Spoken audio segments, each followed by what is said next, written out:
What I'm about to share might sound like fiction, but every protocol I'm describing exists for a reason, and by the end you'll understand why some parks have rules that seem to make no sense. I spent nearly 20 years as a park ranger, and the changes I witnessed in safety procedures tell a story most people never hear. The last park where I worked, somewhere I can't name for legal reasons, had a system of rotating campsites. We'd close certain areas each year to let the wilderness recover, opening fresh sites for the summer crowds.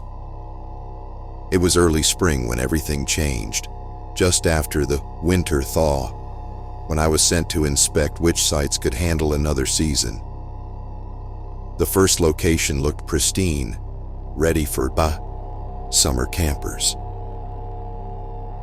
But as I hiked toward the second site, something caught my eye down in the river valley.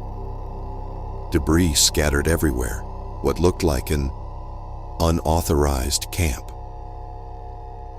Usually these meant dealing with trash and maybe some smoldering fires, nothing more than an annoying cleanup. As I got closer, the scene transformed from annoying to horrifying. Tent skeletons still standing, gear strewn about like a tornado had hit. And then I saw the blood.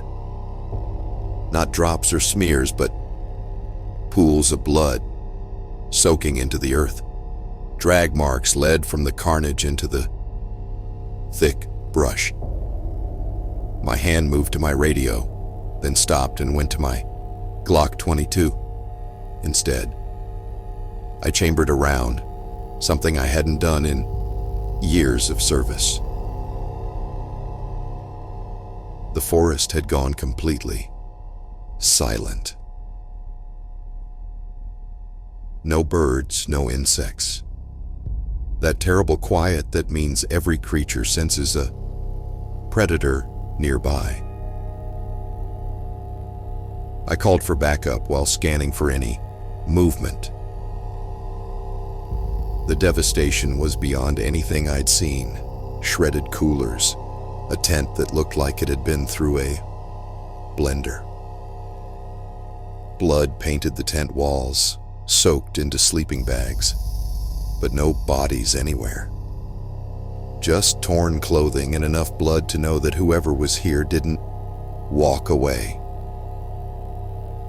This wasn't a bear attack, wasn't wild dogs either. Something had come through here with a fury I'd never witnessed in 2 decades of wilderness work. When backup arrived, they brought medics for victims that didn't exist. One rookie lost his lunch at the scene, and honestly, I was glad to leave. Back at headquarters, the place buzzed with urgent energy. Our manager, normally calm and collected, looked ghostly pale. He locked his office door, something I'd never seen him do in 15 years. After I described what I'd found, his hands began to tremble. He made a long phone call, and by morning, he was gone forever. Before I continue, let me say this. If you're finding this story compelling, hitting that subscribe button and ringing the notification bell helps our channel bring you more true accounts like this. And don't forget to check the description for our giveaway details. We're selecting winners next week. Our new manager arrived within days, a specialist in what he called crisis management.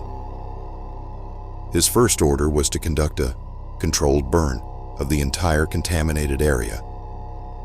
Then came the strange directives: move all campsites within sight of headquarters. Install massive floodlights around the perimeter. The park would close at sundown sharp. All rangers must carry long guns at all times.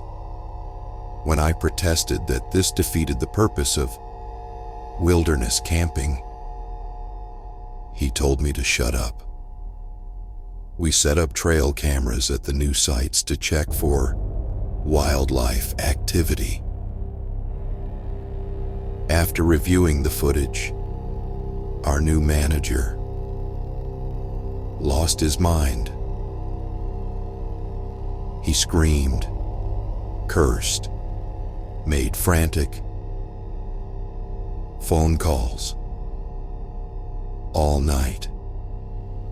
The next morning brought more changes, even brighter lights everywhere. Campsites moved so close you could see the parking lot. We were forbidden from leaving the station after dark. Emergency protocols changed too. No calling 911, only a mysterious number. I drew overnight duty and found our weapons upgraded. Shotguns with rifled barrels for solid slugs.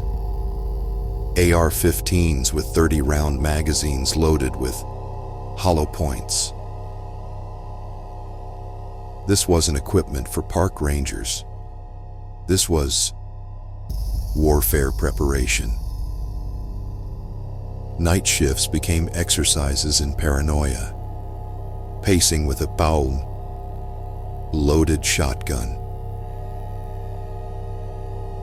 The floodlights turned night into harsh, artificial day. A week later, some kids drove up for an illegal camping trip. I watched their fire glowing on the ridge after sunset. When I called it in, the voice on the phone ordered me to stay inside, make no contact attempt. At dawn, our manager arrived carrying enough weapons for a small army. He took a gas can and marched toward their campsite. Within minutes, smoke rose from the ridge as 2 unmarked vans screamed into our lot. A dozen men in tactical gear emerged with military precision. They dragged our manager back in zip ties, screaming about burning everything. The commander's team confiscated every computer and videotape. They told me to report the situation as contained and never speak of it. The official story claimed the missing campers were unsubstantiated rumors. Our newest manager implemented even stricter security measures. Campsites practically touched the station parking area. We installed cameras everywhere, hoping to spot whatever lurked in the darkness. When he reviewed the footage, he destroyed the hard drives while screaming hysterically. He begged for a transfer, saying they'd lied about the threat level. Our hours shrank to weekends only. We couldn't leave after dark for any reason. The overnight shifts became exercises in pure terror. One night, our manager drew the short straw. He brought the brightest tactical flashlight money could buy, joking about being afraid of darkness. But we all knew he feared what lived in it. At 3 a.m, he called me, panicking. He said they were attracted to the bright lights. I heard gunshots, his terrified screaming. Then nothing. The voice on the phone said backup would arrive by morning.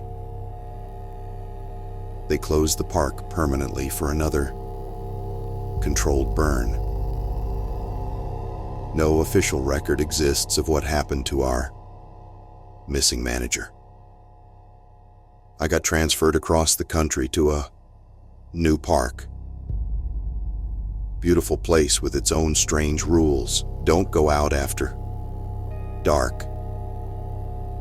Never carry a flashlight at night. They won't explain why flashlights are forbidden. But after what I've seen, I don't need an explanation. Some things in our national parks aren't meant to be understood. They're meant to be avoided. The protocols exist because someone, somewhere, learned the hard way. Every rule written in Mara, someone's blood. Every warning born from tragedy. I share this because people deserve to know that when a park has strange rules, there's always a reason. When they tell you to leave before sunset, listen. When they say avoid certain areas, don't question it. The wilderness holds more than just bears and wolves. Some predators don't appear in any field guide. Some dangers can't be explained by conventional science. The lights we installed weren't to help us see better. They were bait, drawing things that should stay hidden. Every park I've worked has its mysteries. Stories rangers share only with each other. Things we've seen that don't match any known animal.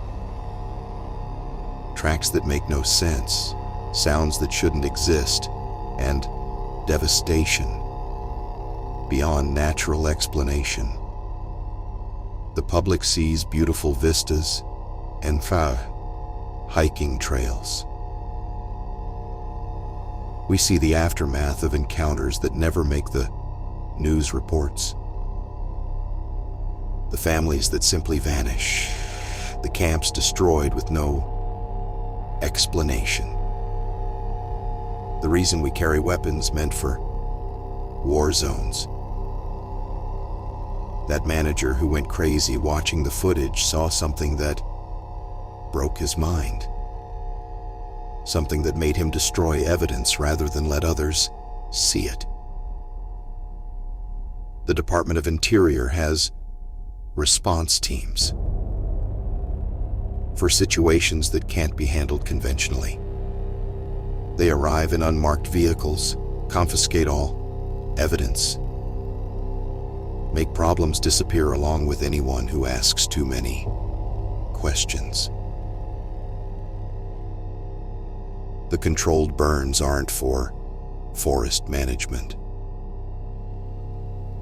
They're to destroy evidence of things that shouldn't exist, to erase encounters that would cause mass panic. Every year, parks close sections for environmental recovery. But sometimes it's not the environment that needs to recover. It's to give whatever lives there time to move on, to let the territory disputes between things we don't acknowledge officially settle down. The massive lights, the weapons, the protocols, they're not paranoid preparations. They're lessons learned from previous encounters, from rangers who didn't come back, from campers who became statistics, from nights when the darkness won. I still work as a ranger because someone needs to stand watch. Someone who knows what signs to look for, what sounds mean run, what tracks indicate it's time to close an entire area. But I'll never forget that blood-soaked campsite, those drag marks. The way headquarters reacted like they'd seen this pattern before. The speed with which those response teams arrived. How quickly evidence disappeared and stories got buried. So when you visit our parks, respect the rules. Don't assume they're arbitrary. Bureaucracy. Every warning sign, every closure, every strange requirement has a story. Usually one written in blood. One that ended with someone not coming home. The wilderness is beautiful, but it's never been tame. We've just gotten better at hiding how untame it really is, at managing the things that have always been here. Things that were here before us and will remain long after we're gone. Stay safe out there. Follow the protocols. And remember, when a ranger tells you to leave an area, don't argue. We're not trying to ruin your camping trip. We're trying to make sure you survive it